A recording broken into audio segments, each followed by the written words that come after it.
Film itu lebih dari sekadar sekantong popcorn, dan 2 jam buat kabur dari kenyataan. Film yang bagus itu kayak cermin buat masyarakat kita, nunjukin kemenangan kita, ketakutan kita, dan retakan tersembunyi kita. Film bisa ngambil ide-ide rumit dan berat, terus dibungkus jadi cerita yang seru banget, sampai kita nggak sadar kalau lagi belajar sesuatu. Hari ini, kita bakal menyelami 3 film keren modern. Joker, Parasite, dan Oppenheimer. Joker, Parasite, Oppenheimer. Bukan cuma sebagai hiburan, tapi sebagai pelajaran politik yang kuat. Setiap film mengupas satu lapisan dunia kita. Mesin yang bekerja di baliknya. Sistem-sistem yang membentuk hidup kita, kesempatan kita, konflik kita. Ini bukan cuma cerita tentang badut sedih, keluarga cerdik, ilmuwan jenius. Ini komentar mendalam tentang dunia yang kita tinggali.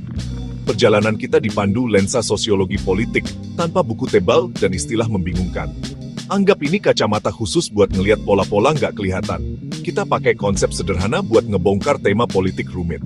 Buat Joker, kita lihat gimana masyarakat bisa bikin seseorang sampai di titik paling bawah. Parasite, perang kelas di sistem kapitalistik.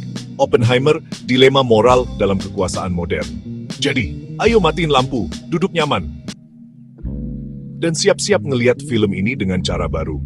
Kita nggak cuma nonton, kita ngebongkar pesan mereka tentang masyarakat. Hack, Joker adalah studi karakter kelam tentang kegagalan sistem merawat yang paling rentan. Arthur Fleck terus diabaikan, diejek, pekerja sosial tak peduli, perundung jalanan, tekanan tanpa henti. Penurunan jadi Joker bukan ledakan, itu erosi kemanusiaan yang lambat. Kekerasannya di awal adalah jeritan minta diakui, bukan sekadar chaos. Dia ikuti aturan, minum obat, terapi, coba bikin orang senang. Sistem tetap mengecewakan. Saat semua jalan sah ditutup, orang bisa bikin jalannya sendiri. Seberapapun merusak. Transformasi Arthur, resistensi individu terhadap kegagalan sistemik dan budaya yang memuja status. Teori pelabelan, gejala ditertawakan, penderitaan distigma. Apakah dia menciptakan dirinya atau kita yang menciptakannya? Di panggung penghinaan, dia menerima nama itu. Joker membalik lelucon dengan keseriusan mematikan. Topeng jadi simbolektif, personal berubah politis. Ya. Parasite, adalah thriller komedi gelap yang berubah jadi tragedi menghancurkan. Keluarga Kim miskin, tinggal di semi-basement yang kumuh. Cerdik menyusup ke keluarga Park, jadi guru, sopir, pembantu. Keluarga Park di benteng kaca menawan di atas bukit.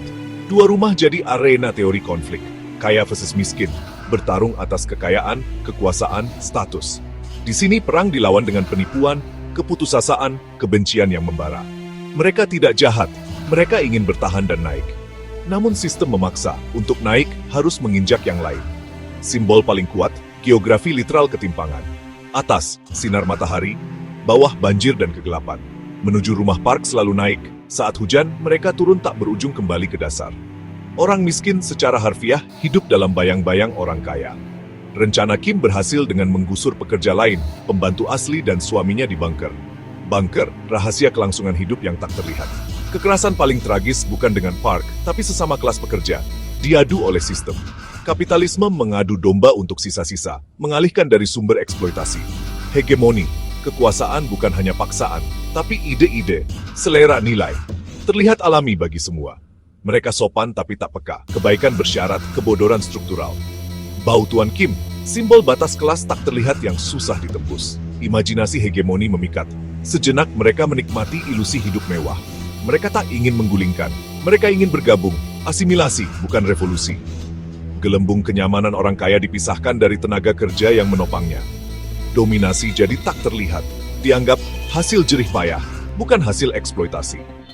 Saat Tuan Park mundur dari bau pria bunker, tembok tak terlihat jadi nyata. Tindakannya, pemberontakan tragis terhadap sistem yang tak bisa ia menangkan.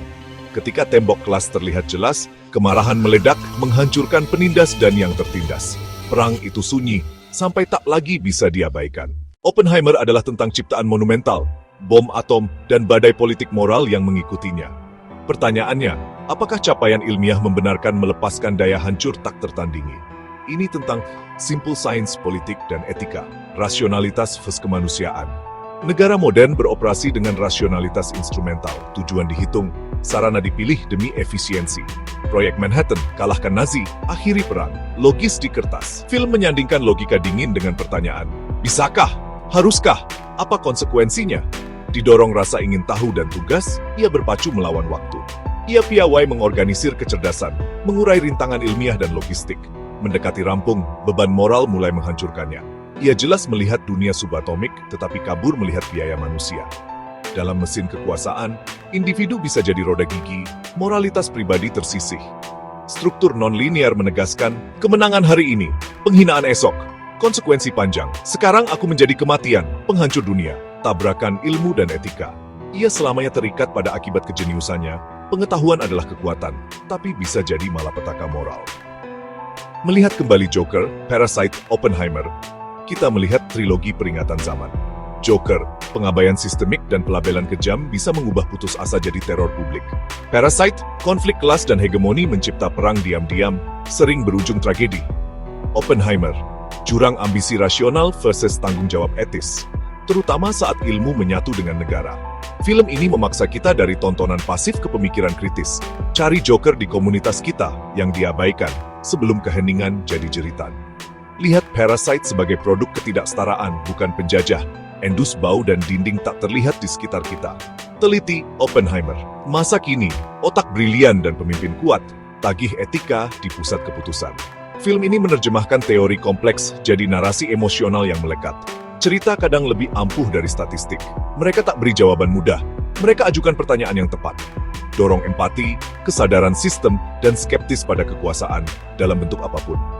Di tengah bising, cerita ini bicara ke hati nurani.